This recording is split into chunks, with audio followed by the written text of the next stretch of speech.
Welcome back to my channel tech mechanical and electrical.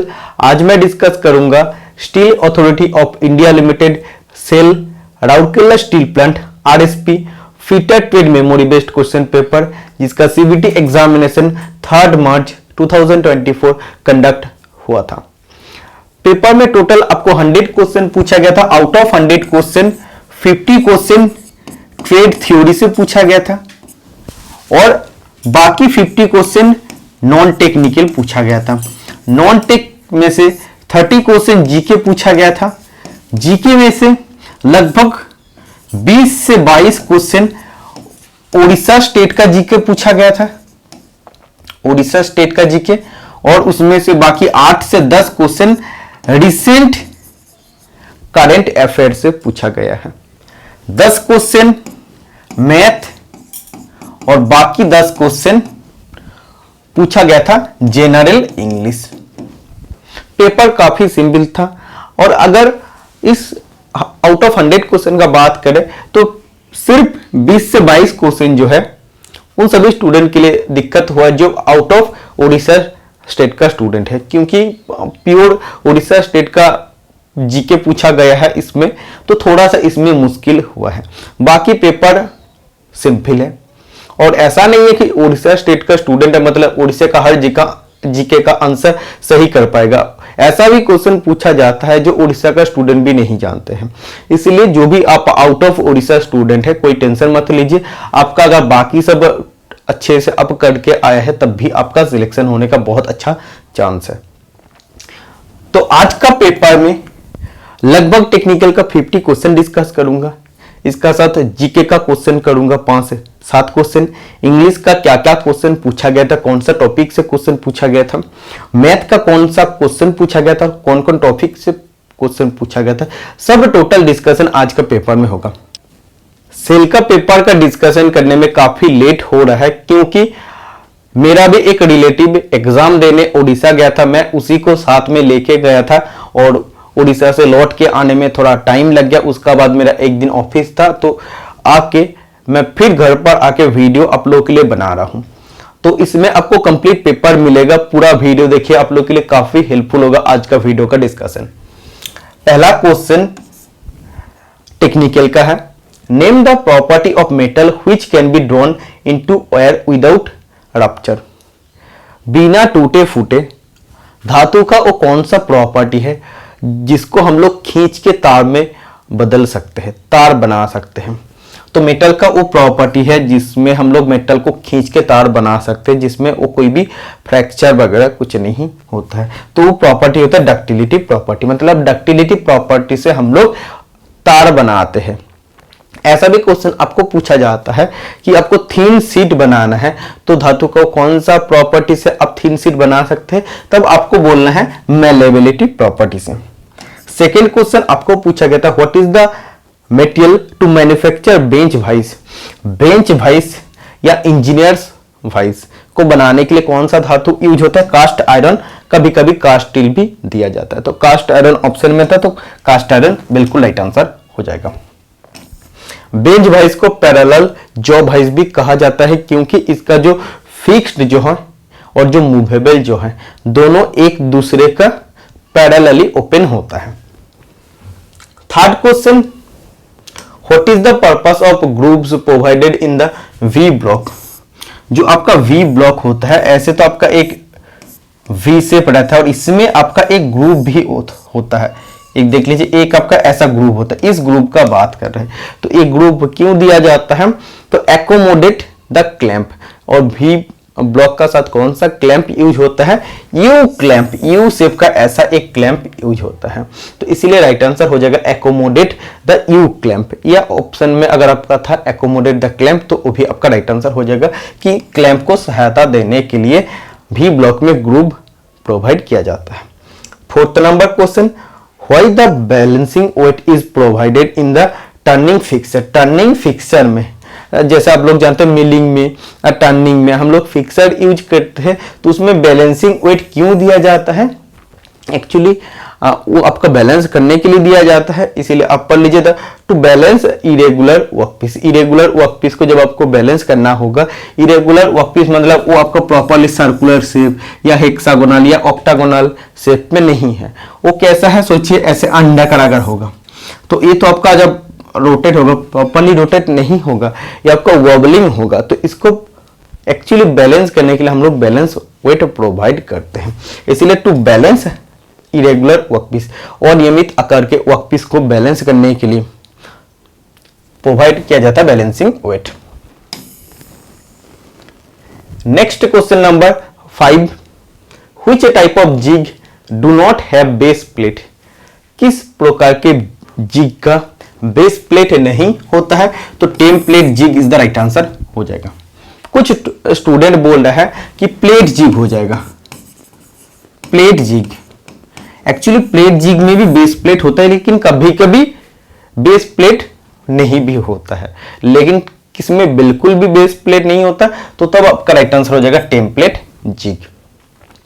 6th number question, which cutting saw is used for cutting different profiles. मतलब वो cutting कौन सा saw है? मतलब एक तो आप जानते हैं हैंड हैक्सो होता है, और जो पावर हैक्सो है होता है उसको हम लोग अलग अलग डिवाइड करते हैं। उसमें एक आता है आपका contour band saw. Contour band saw different profile में कटिंग करने के लिए यूज होता है। एक काफी इंपॉर्टेंट क्वेश्चन है, मैं बहुत बार अपने क्लास में डिस्कशन किया हूं, और एक क्वेश्चन स्पेशली अगर बात करते हो तो एनपीसीएल ककड़ापाड़ा में एक बार पूछा गया था जब सीबीटी एग्जामिनेशन कंडक्ट हुआ था, और एक क्वेश्चन बहुत इंपॉर्टेंट है, आने वाला एग्जाम में भी आपको पूछा जाएगा। Why chalk is applied on the face of the file.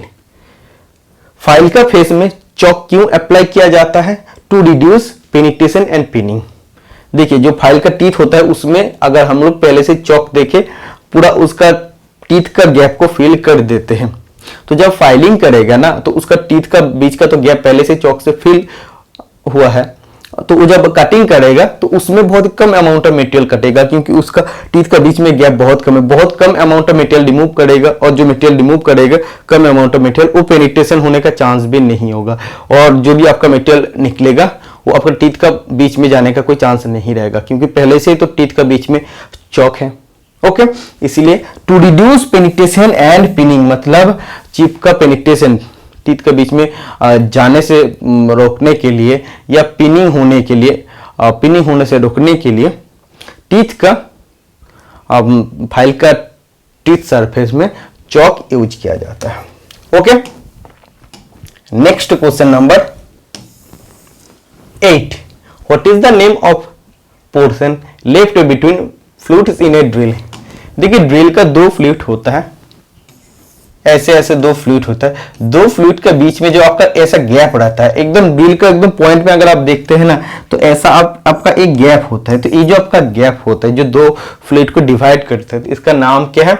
इसका नाम है web. Okay, 9 number question, which part in drilling machine is to achieve different speed. मतलब ड्रिलिंग मशीन का वो कौन सा पार्ट है जिससे हम लोग अलग अलग गति प्राप्त कर सकते हैं। तो अलग अलग गति अगर आपको प्राप्त करना है तो आपको स्टेप पुली ड्राइव आपको यूज करना पड़ेगा, तो उसमें अगर स्टेप पुली रहेगा तो उसमें आपको काफी सारा स्पीड देखने को मिलता है। ओके, चेंज स्पीड को चेंज करने का ऑप्शन भी आपको इधर से मिल जाता है।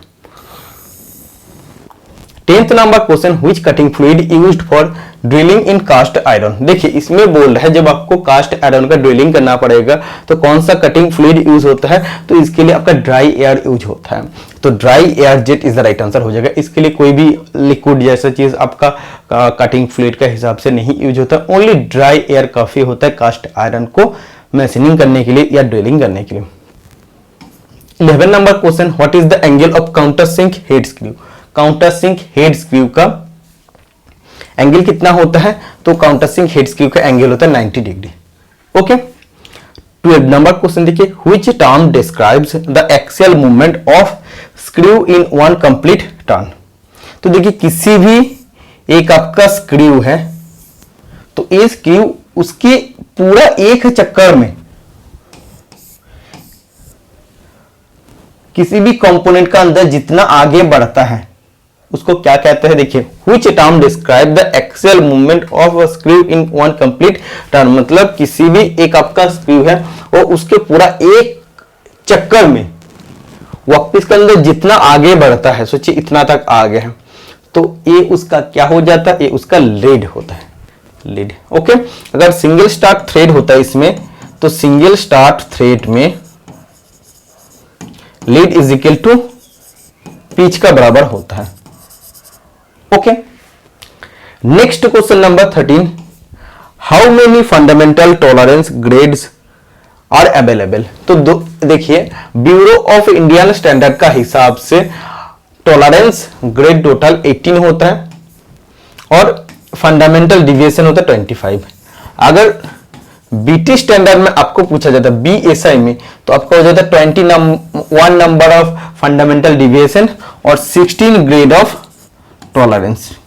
Okay, 14 number question, why extra clearance given between bearing and journal in the aluminium bearing.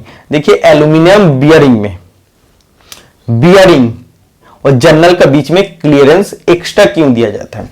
देखिए ये आपका किसी भी एक बियरिंग है, किसी भी एक बियरिंग नहीं, एल्यूमिनियम एलॉय बियरिंग है, ठीक है। ये इसका इनर रेस है और ये आपका सोचिए ये आपका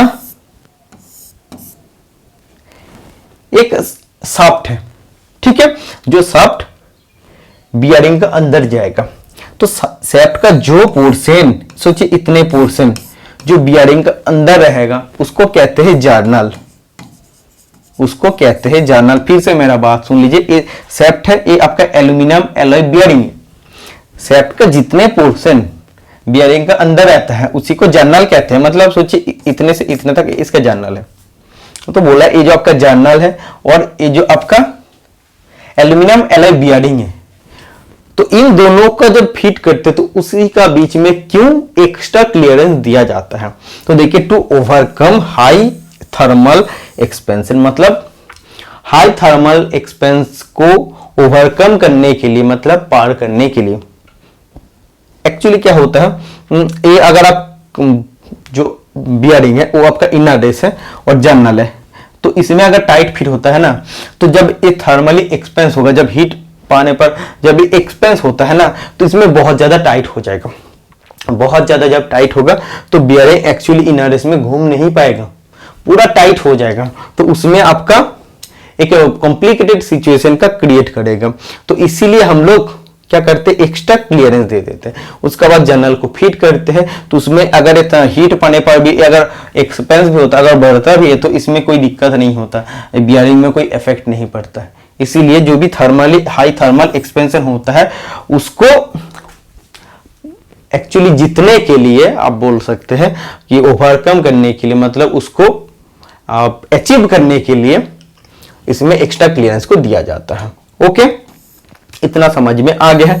15 नंबर क्वेश्चन देखिए, which assembly technique is similar to riveting. Riveting कैसा होता है आप जानते हैं, किसी भी दो प्लेट को हम लोग रिवेट से परमानेंटली जोड़ते हैं। तो वैसे ही रिवेटिंग का जैसा सेम असेंबली टेक्निक क्या होता है, पिनिंग होता है। पिनिंग कैसा होता है वो भी मैं आपको आज का वीडियो में दिखाऊंगा, एक फिगर है, फिगर का माध्यम से। Which special file is used for narrow work. किसी भी संकीर्ण कार्य में कौन सा फाइल का यूज किया जाता है, ऑप्शन का हिसाब से पिलर फाइल राइट आंसर हो जाएगा, बिल्कुल। 17 नंबर क्वेश्चन आप पढ़ लीजिए, what is the name of the heat treatment process for reheating the hardened steel to a temperature below 400 degree centigrade followed by cooling. तो इसमें आपको बोल रहा है वो कौन सा हीट ट्रीटमेंट प्रोसेस है जिसमें हम लोग हार्डेंड स्टील को फिर से 400 डिग्री सेंटीग्रेड का नीचे तापमान पर हीट करते हैं और फिर उसको ठंडा करते हैं। तो ये प्रोसेस होता है टेम्परिंग प्रोसेस, जिसमें हम लोग ब्रिटलनेस को कम करते हैं और टफनेस को हम लोग इसमें बढ़ाते हैं। ओके, 18 नंबर क्वेश्चन आप पढ़ लीजिए, which material is used to make slip gauges. तो स्लिप गेज को बनाने के लिए, जिसको हम लोग जॉनसन गेज भी कहते हैं, और इसको बनाने के लिए कौन सा धातु यूज होता है, high grade steel with low thermal expansion. मतलब high quality high grade steel है जिसमें थर्मली एक्सपेंस बहुत कम होता है, हीट मिलने पर बहुत कम वो एक्सपेंस होता है। 19 number question, which not protect the bolt and thread from damages. देखिए ये आपका एक बोल्ट है और ये आपका किसी नाट है, ठीक है, ये आपका बोल्ट एंड है। तो इसमें देखिए एक ऐसा भी नाट होता है, ये जो बोल्ट एंड आप देख रहे हैं इसको ढकने के लिए ऐसा एक टोपी जैसे बने होते हैं, और जब टोपी जैसे बने होते हैं और आप जब इस नाट को इस बोल्ट पर लगा देते हैं तो ये जो आपका बोल्ट एंड है वो दिखाई नहीं देता, वो पूरा कवर होके रहता है, पूरा ढका हुआ रहता है। तो इससे क्या होता है, इससे देखिए ये आपका जो बोल्ट एंड है वो डैमेज होने का कोई चांस नहीं होता है। और इधर देखिए बोल्ट और नाट का गैप, बीच में जो गैप होता है उसमें भी आपका डस्ट जाने का, कोई भी फॉरेन मेटेरियल जाने का चांस नहीं होता, मतलब बोल्ट का एंड पूरा पूरी कवर रहता है। इसलिए आपको बोला which not protects the bolt and thread from damages, मतलब वो कौन सा नाट है जिससे बोल्ट एंड का जो थ्रेड है उसको डैमेज होने से बचाते हैं। बोल्ट एंड का थ्रेड अगर वो इस नाट से कवर होते रहेगा तो उसमें कोई भी फॉरेन मटेरियल नहीं रहेगा, कोई भी जंग लगने के चांसेस नहीं होगा, उसमें कोई भी एक्स्ट्रा धूल वगैरह कुछ भी इसमें नहीं होगा, जंग नहीं लगेगा क्योंकि वो तो पहले से ढका हुआ है। तो ये एक्चुअली बोल्ट एंड मतलब बोल्ट का एंड में जो भी थ्रेड होता है उसको डैमेज होने से रोकता है। तो इस थ्रेड का इस नाट का नाम है कैप नाट, या कुछ कुछ जगह में डोम कैप नाट का नाम में जाना जाता है। Okay, next question number 20, which metal is used in electroplating to the metal surface to resist corrosion resistance for long period and to retain high polish. देखिए इसमें बोल रहे हैं वो कौन सा धातु है जिसको हम लोग किसी भी मेटल सरफेस के ऊपर इलेक्ट्रोप्लेटिंग करते टाइम यूज करते हैं corrosion रेजिस्टेंस से बचाने के लिए और हाई पॉलिश को बरकरार रखने के लिए। तो एक्चुअली इलेक्ट्रोप्लेटिंग का मतलब होता है इलेक्ट्रिसिटी का माध्यम से किसी भी मेटल सरफेस का ऊपर दूसरे मेटल का जब हम लोग कोटिंग करते हैं उसको इलेक्ट्रोप्लेटिंग कहते हैं। तो ये आपका एक मेटल है, सोचिए उसी मेटल के ऊपर जब हम लोग क्रोमियम का प्लेटिंग करते हैं तो ये जो आपका सरफेस बन जाता है, जिस सरफेस में क्रोमियम का प्लेटिंग हम लोग कर रहे हैं वो सरफेस क्रोमियम तो corrosion रेजिस्टेंस होता है, तो ये सरफेस भी corrosion रेजिस्टेंस हो जाएगा और इसका फिनिश भी बहुत लंबे टाइम तक सही रहता है। तो ये आपका क्रोमियम मेटल यूज होता है। Next question number 21, which bearing carry the load parallel to its bearing axis, मतलब वो कौन सा बियरिंग है जो बियरिंग का एक्सिस का पैरेलल लोड को कैरी कर सकता है, मतलब वो कौन सा बियरिंग है जो बियरिंग का एक्सिस का पैरेलल लोड को कैरी कर सकता है। तो इसका राइट आंसर हो जाएगा थ्रस्ट बियरिंग। अगर ऐसे आपको पूछता कि वो कौन सा बियरिंग है जो बियरिंग का एक्सिस का परपेंडिकुलर या राइट एंगल में जो लोड आते हैं उसको कैरी करता है, तब राइट आंसर हो जाएगा रेडियल बियरिंग या journal bearing.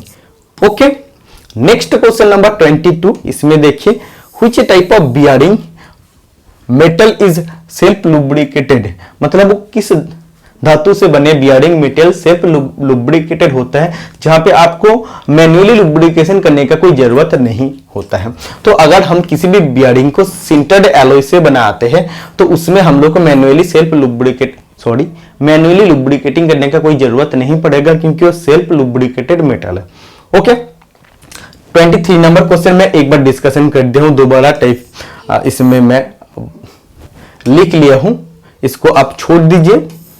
24 number question, which is used to divert at 45 degree in pipeline, किसी भी पाइपलाइन,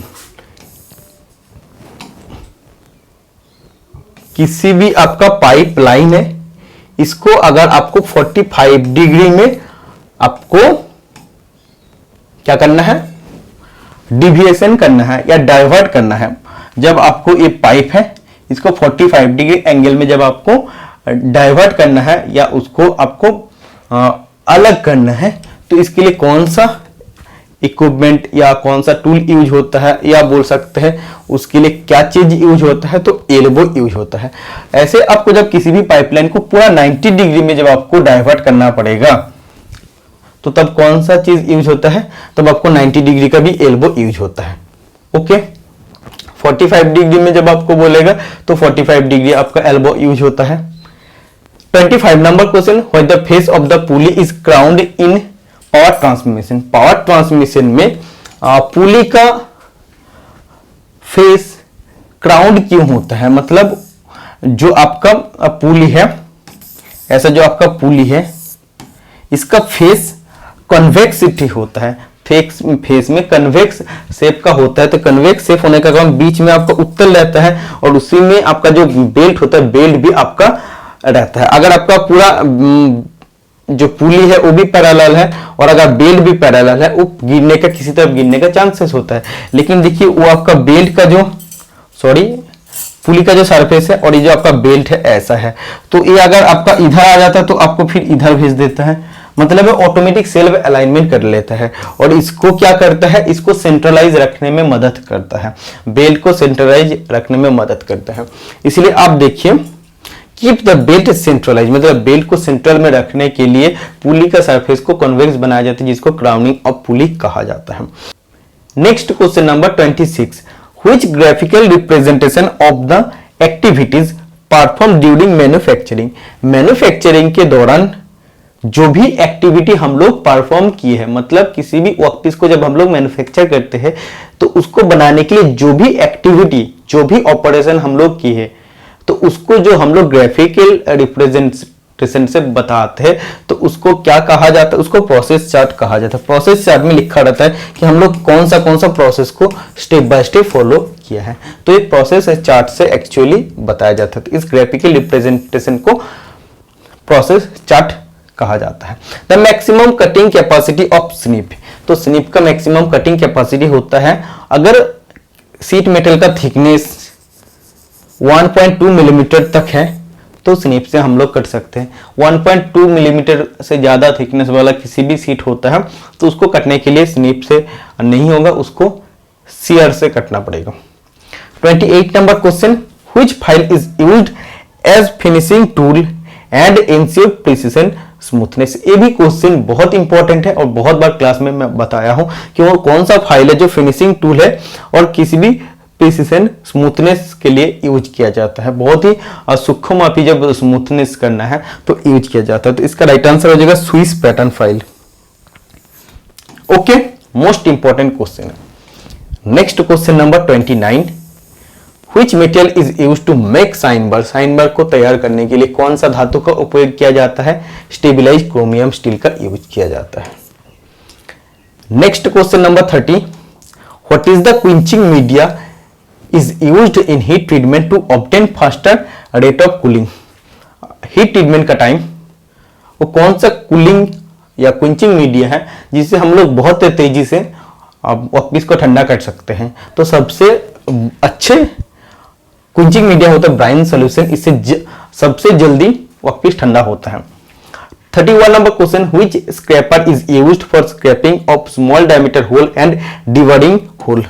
मतलब वो कौन सा टाइप ऑफ स्क्रैपर है जिससे हम लोग किसी भी छोटे डायमीटर होल या किसी भी होल का डिवाइडिंग कर सकते हैं। छोटे डायमीटर होल का फिनिशिंग करने के लिए या जो भी होल है उसका जो अनवांटेड चिप्स है, जो बर्स है, उसको हटाने के लिए यूज करते हैं। तो वो आपका होता है 3 स्क्वायर स्क्रैपर, जिसको हम लोग ट्रायंगुलर स्क्रैपर कहते हैं। तो इसी का यूज किया जाता है। Next question number 32, which type of fixture is used for parts that require machining on evenly spaced surfaces। मतलब वो कौन सा टाइप ऑफ फिक्सर है जब मैशिनिंग करते टाइम किसी भी वर्कपीस पर इक्वली स्पेस में आपको मैशिनिंग करना है तो कौन सा टाइप ऑफ फिक्सर यूज होता है। तो सोचिए एक किसी भी आपका वर्कपीस है और इसमें आपको समान दूरी में आपको मैशिनिंग करना पड़ेगा, तो इसके लिए किस फिक्सर का आपको उपयोग करना है, इंडेक्सिंग फिक्सर का यूज करना है। 33 नंबर क्वेश्चन पर लीजिए, what is the name of the plumber tool to assemble और dismantle pipes of 50 to 150 millimetre diameter. मतलब वो कौन सा टाइप ऑफ प्लम्बिंग टूल है जिसे हम लोग 50 से 150 मिलीमीटर डाया तक किसी भी पाइप को जोड़ सकते हैं और खोल सकते हैं। इसके लिए क्या यूज होता है, तो इसके लिए चेन पाइप रेंज यूज होता है। Next question number 34, which type of rope is used for heavy duty hosting. तो किस प्रकार के रस्सी का उपयोग किया जाता है हेवी ड्यूटी होस्टिंग के लिए, मतलब भारी किसी कार्य को उठाने के लिए। तो इसका राइट आंसर हो जाएगा wire rope. Okay. 35 number question, which grouting process is used unaffected bye oil और ग्रीस। मतलब वो कौन सा ग्राउटिंग प्रोसेस है जिसमें आपका ऑयल या ग्रीस से कोई भी प्रभाव नहीं पड़ता है। ठीक है, आप किसी भी फाउंडेशन बोल को आप फ्लोर का नीचे अगर आप उसको गाड़ दिए हैं, उसका बाद अगर आप इस ग्राउटिंग प्रोसेस का फॉलो करते हैं तो इसमें आपका किसी भी ऑयल या ग्रीस से उसमें नुकसान होने का कोई चांसेस नहीं होता। तो कौन सा ग्राउटिंग प्रोसेस में होता है, तो सल्फर ग्राउटिंग प्रोसेस में होता है। नेक्स्ट क्वेश्चन नंबर 36, इसका बाद मैथ का क्वेश्चन शुरू होता है। पूरा वीडियो देखिए, इसमें जीके का भी क्वेश्चन मिलेगा, करंट अफेयर का क्वेश्चन मिलेगा, इंग्लिश का क्वेश्चन मिलेगा। सिंप्लीफिकेशन आप देख लीजिए, 153 डिवाइड बाय 9 प्लस 25। तो इसमें अगर आप इसको सबसे पहले कर लेते उसका बाद आप डिवाइड करते तो आपका नहीं होगा। आपको रूल फॉलो करना है BODMAS, BODMAS, B for bracket,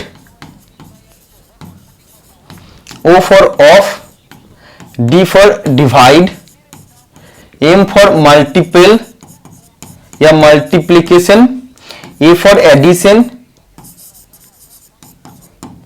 और S फॉर सब्सट्रैक्शन। ओके, तो इसमें देखिए आपका डिवाइड है और एडिशन है। तो डिवाइड का काम सबसे पहले होगा, उसका बाद उसका नीचे एडिशन, मतलब उसका बाद एडिशन का काम होगा। तो इसको सबसे पहले डिवाइड कर लेना, 17 आ जाएगा, उसका बाद आपको प्लस का काम करना, तो 42 राइट आंसर हो जाएगा। आपको सिंप्लीफिकेशन का ए रूल फॉलो करना है, BODMAS। Next question number 36, simplification से टोटल 4 क्वेश्चन आपको पूछा है। 75 minus bracket 14 into interrogative marks bracket close is equal to 33। मतलब देखिए इधर आपका 33 दिया है, तो इधर आप किससे अगर मल्टीपल करते हैं 14 का साथ और अगर आप 75 से उसको माइनस करते हो तो 33 आएगा। तो इसमें देखिए अगर अब जो आपका इंट्रोगेटिव मार्क्स है इसमें x आप लिख लीजिए, 75 माइनस आपका हो जाएगा 14x इज इक्वल टू 33। तो माइनस 14x इज इक्वल हो जाएगा 33 माइनस 75, तो माइनस 14x इज इक्वल हो जाएगा माइनस 42।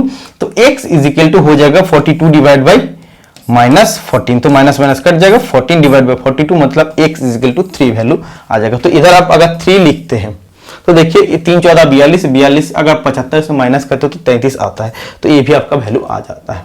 तो आप ऐसे भी कर सकते हैं, अदरवाइज आप ऑप्शन टेस्ट भी कर सकते हैं। 38 नंबर क्वेश्चन, आपको एक क्वेश्चन रेशियो एंड प्रोपोर्शन से पूछा गया है। The ratio of cost price is to selling price is 6:7। The mark price of the article 1800 and the given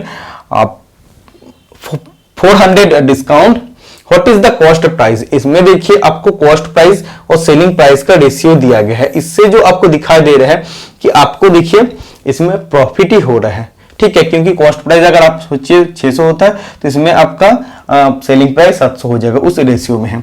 तो इसमें आपको प्रॉफिट हो रहा है, ये तो आपको देखे पता चल रहा है। मार्क प्राइस आर्टिकल का दिया है 1800, उसका बाद आप मार्क प्राइस से 400 रुपया का डिस्काउंट दिए, तो आपका कॉस्ट प्राइस कितना होता है, एक्चुअली आपका सेलिंग प्राइस कितना हो जाएगा। तो सेलिंग प्राइस इज इक्वल, देखिए मार्क प्राइस जो भी है, मार्क प्राइस से आप डिस्काउंट दे दिए 400 रुपीज, तो आपका इतना हो गया सेलिंग प्राइस। तो सेलिंग प्राइस का वैल्यू एग्जैक्ट आपका आ गया है। तो आपको जो रेशियो दिया गया CP is to SP, cost price is to SP selling price, तो 6:7 लिखना है। तो 7 का नीचे आपको लिख लेना है 1400 जो वैल्यू आपका आ गया एक्चुअली सेलिंग प्राइस। तो इससे आप कितने मल्टीपल करते हैं, तो आपका 1400 आता है, 200 मल्टीपल करते हैं, तो इसमें भी आप 6 को 200 से मल्टीपल कर दीजिए, मतलब कॉस्ट प्राइस आपका आ जाएगा 1200 रुपया। तो इसका राइट आंसर हो जाएगा 1200। नेक्स्ट और एक क्वेश्चन सिंप्लीफिकेशन चैप्टर से है। 20% of 180 minus x is equal to 18। Option test आप कर सकते हैं, अदरवाइज आप इसमें एक्स का वैल्यू को निकालिए। तो 20% मतलब 20 divide by 100 into 180 minus x is equal to 18, 36 minus x is equal to 18, x is equal to आपका आ जाएगा 18। तो इधर अगर आप पहले ही 18 इसको लगा देते हैं और आप कैलकुलेशन करते हैं तो आपका 18 ही वैल्यू आ जाता। Okay, 40 number question, what is the principal rate of interest 6% time 4 years and interest of 6000। तो इसमें देखिए आपको प्रिंसिपल निकालना है, पी निकालना है, रेट ऑफ इंटरेस्ट 6% दिया है, टाइम 4 इयर्स, इंटरेस्ट 6000। तो आप जानते हैं interest is equal to PT R by 100। तो पी आपको निकालना है तो I into 100 divide by T into R. Value आप लिख लीजिए 6000 इंटू 100, नीचे आपका टी का वैल्यू हो जाएगा आपका 4 और आर का वैल्यू रेट ऑफ इंटरेस्ट का वैल्यू हो जाएगा आपका 6। तो टोटल काटाकाटी करने के बाद प्रिंसिपल आपका 25000 आ जाएगा। तो ये जो आपका 25000 प्रिंसिपल हो जाएगा इस क्वेश्चन का राइट आंसर। बहुत सिंपल क्वेश्चन आपको मैथ का पूछा गया है।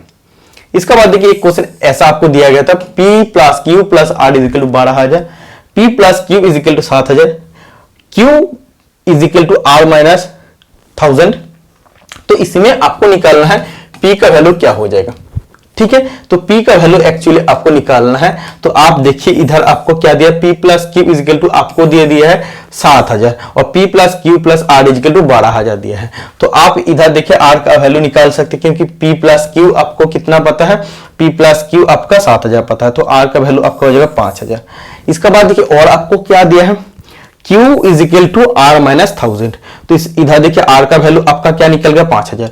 तो आप देखिए 5000 माइनस 1000 कर दीजिए तो Q का वैल्यू आ गया है। ओके, तो इसमें देखिए Q का वैल्यू आ गया है, R का वैल्यू आ गया है, तो P का वैल्यू आप निकाल सकते हैं क्योंकि P plus Q plus R 12000 दिया है। तो P इज इक्वल टू हो जाएगा 12000 माइनस Q का वैल्यू 4000 और R का वैल्यू 5000 माइनस कर दीजिए। तो P का वैल्यू आपका कितना आ जाएगा 3000 आ जाएगा। समझ में आ गया, बहुत सिंपल क्वेश्चन है। नेक्स्ट देखिए सिंप्लीफिकेशन से चौथा question, 64 into 3 minus interrogative marks plus 45 is equal to 147। तो इधर आपका क्या हो जाएगा, इसको आप x लिख लीजिए, इसको आप मल्टीपल कर दीजिए तो इधर आपका प्लस 45 हो जाएगा। तो x का वैल्यू आप निकाल लीजिए, x इज इक्वल टू आपका आ जाएगा 90। तो सिंप्लीफिकेशन चैप्टर से टोटल 4 क्वेश्चन पूछे, 4 क्वेश्चन ही काफी सिंपल है।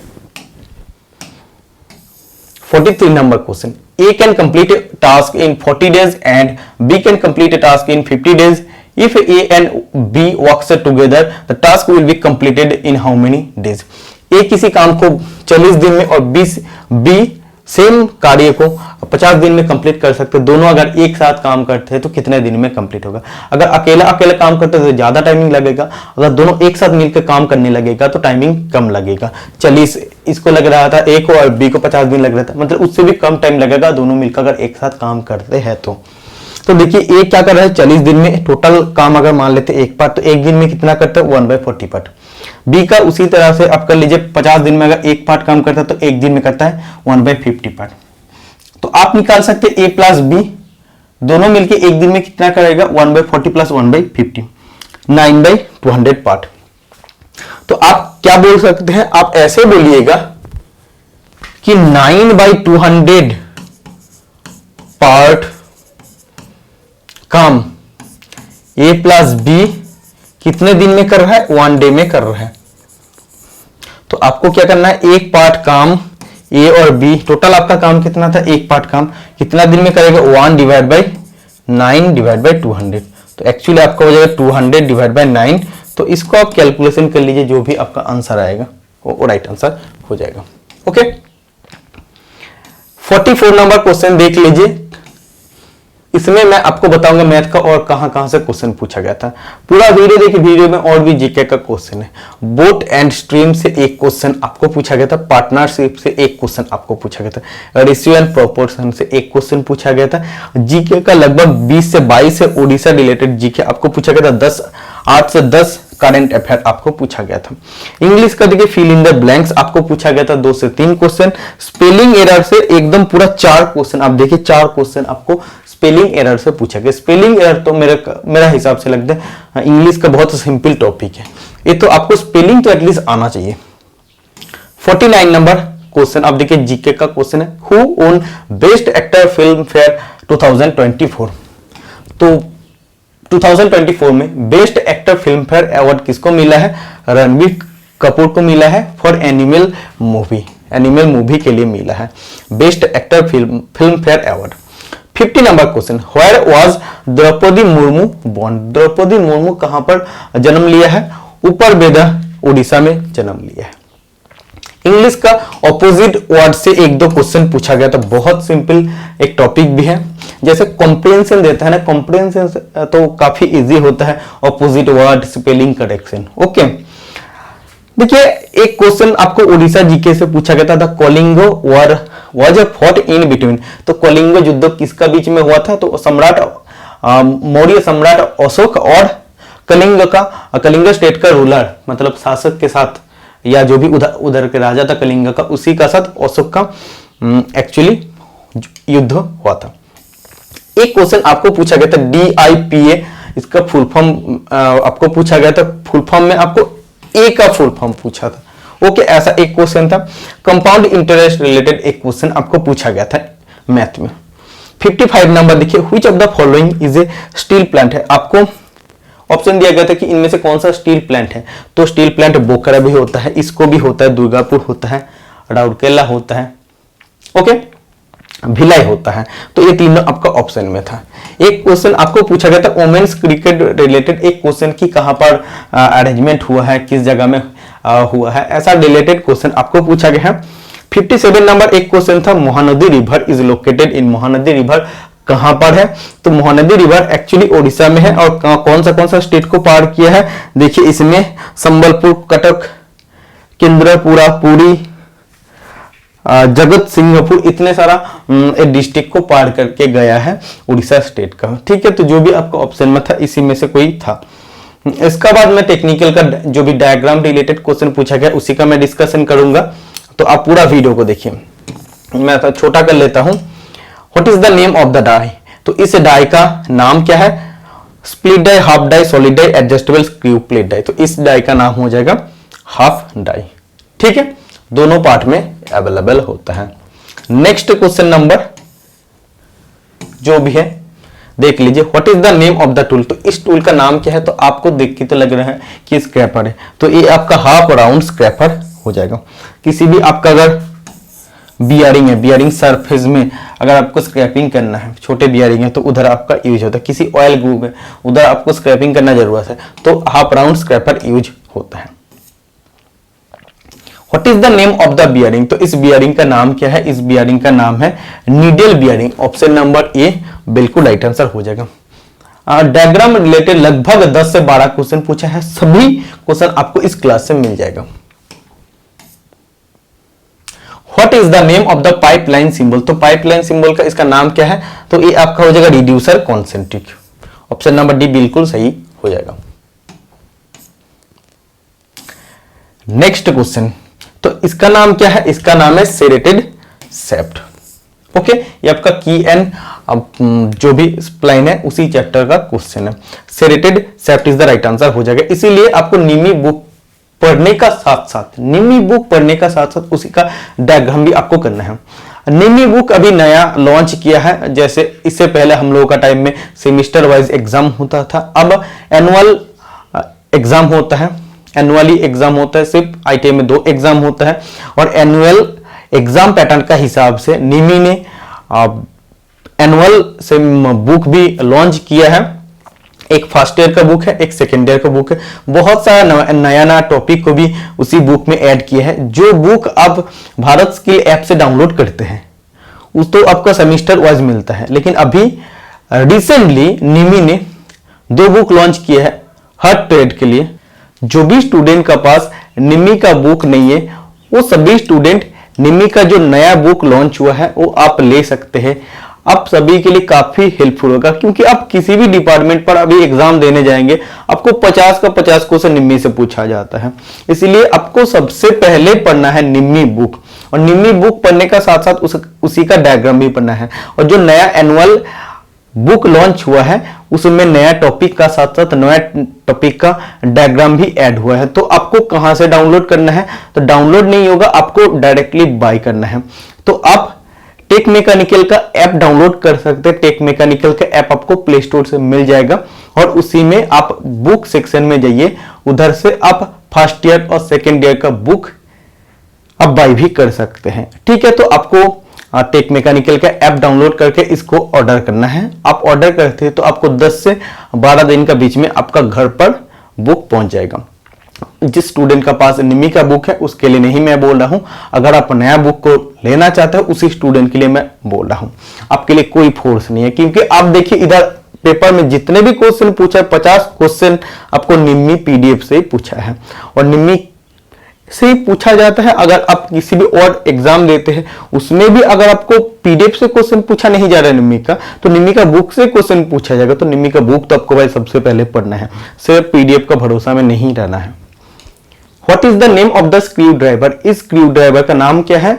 Offset screw driver. किसी भी तंग स्थान पर, किसी भी कॉम्प्लिकेटेड ऐसा जगह है जहां पे दूसरा किसी स्क्रू ड्राइवर का उपयोग नहीं कर सकते, वो जगह में ऑफसेट स्क्रू ड्राइवर का उपयोग हम लोग करते हैं। Okay, next question number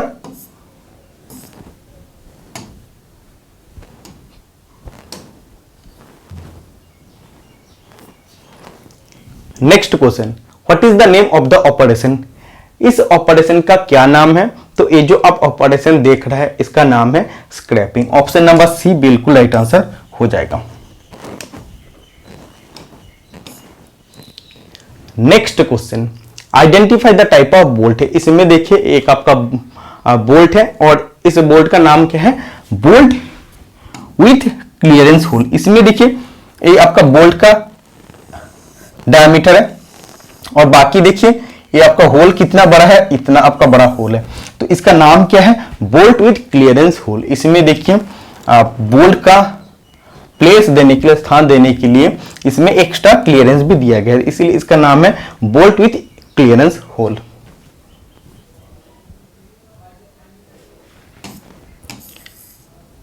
next question, what is the type of gauge? इस गेज का नाम क्या है?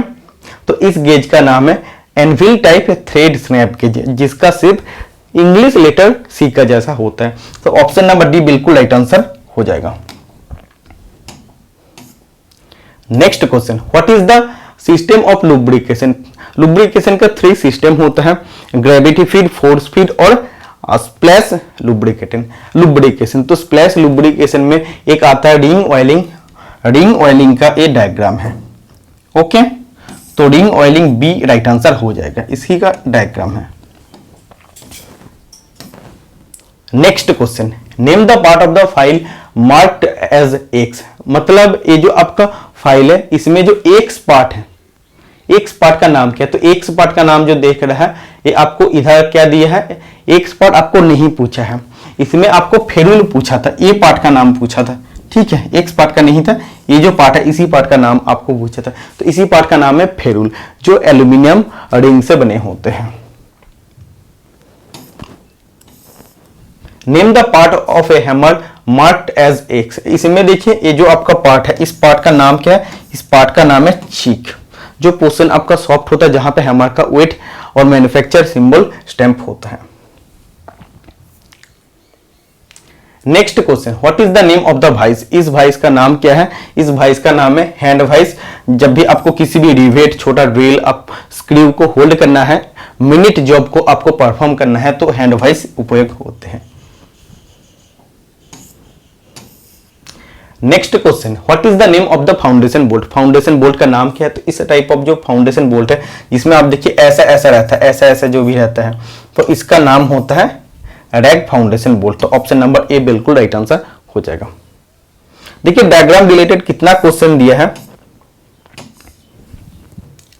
What is the name of the hammer? इस हैमर का नाम क्या है? तो इस हैमर का नाम देखिए आपका क्रॉस पिन हैमर है, क्योंकि जो आपका हैंडल है उसके साथ क्रॉस बराबर इसका पिन है। तो हैंडल का क्रॉस बराबर अगर पिन होते हैं तो उसको क्रॉस पिन हैमर कहते हैं। तो हैंडल का अगर पैरेलली पिन होता है तो उसको कहते हैं, या स्ट्रेट अगर पिन होता है तो उसको स्ट्रेट पिन हैमर कहते हैं। और जिस हैमर का पिन का सिर्फ हाफ स्पेयर जैसा होता है, आधा स्पेयर जैसा होता है, उसी को बॉल पिन हैमर कहते हैं। नेक्स्ट देखिए इस गियर का नाम क्या है? इस गियर का नाम है मीटर गियर। तो mitre gear is the right answer हो जाएगा option number A. Next question, what is the name of the jig? इस जिग का नाम क्या है? तो इस जिग का नाम है option number D, angle plate jig. Next question, ऐसा एक डायग्राम दिया गया था और इसका नाम पूछा गया था, तो इसका नाम है इसेंट्रिक रिड्यूसर, क्योंकि देखिए इस पाइप का साथ ये जो आपका रिड्यूसर है वो इसेंट्रिकली है, और एक होता है कॉन्सेंट्रिक रिड्यूसर जिसमें कंसेंट्रिक रहता है रिड्यूसर पाइप का साथ। इसेंट्रिक रिड्यूसर का मेनली यूज किया जाता है हॉरिजॉन्टल पोजीशन के लिए, और कॉन्सेंट्रिक रिड्यूसर का मेनली यूज किया जाता है वर्टिकल पोजीशनिंग के लिए। हैमर का फिगर मैं ऑलरेडी पहले डिस्कशन किया हूं। इस पार्ट का नाम पूछा है चिक, राइट आंसर हो जाएगा।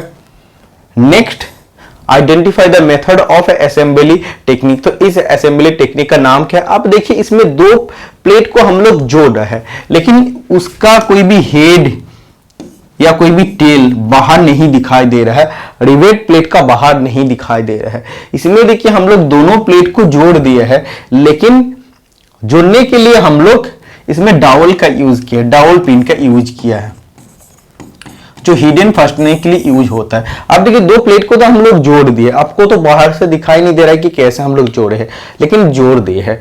एक्चुअली देखिए इन दोनों प्लेट में हम लोग होल करते हैं और इस डावल पिन का डाल देते हैं और ऐसे हम लोग लगा देते हैं, तो दोनों प्लेट देखिए ऐसे असेंबल हो गया है।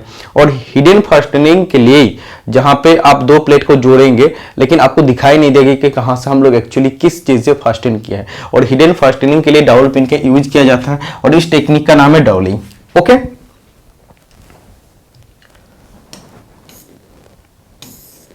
देखिए इस टूल का नाम आपको पूछा जा रहा है, इस टूल का नाम है हाफ राउंड स्क्रैपर। ओके, मैं पहले आपको बता दिया हूं, बहुत सारा स्टूडेंट ने हमें भेजा है और इसी को मैं आप लोगों के लिए एक पीडीएफ में बना के लेके आया हूं। तो इसी का साथ साथ सेल आरएसपी फिटर पेपर का डिस्कशन कंप्लीट होता है, और इसमें मेरा तरफ से जितना हो सके और आप लोग जितने भी सपोर्ट की है वो सभी के लिए थैंक यू सो मच। और आप लोगों का सपोर्ट के लिए इतने पेपर बन पाया है और जिसका डिस्कशन अभी कंप्लीट हुआ। वीडियो अच्छा लगे तो वीडियो को जरूर लाइक कीजिएगा, और निम्मी बुक को आप अगर ऑर्डर करना चाहते हैं तो टेक मैकेनिकल ऐप से आप ऑर्डर कर सकते हैं। आज के लिए इतना, मिलते हैं नेक्स्ट वीडियो में। Tata, bye bye.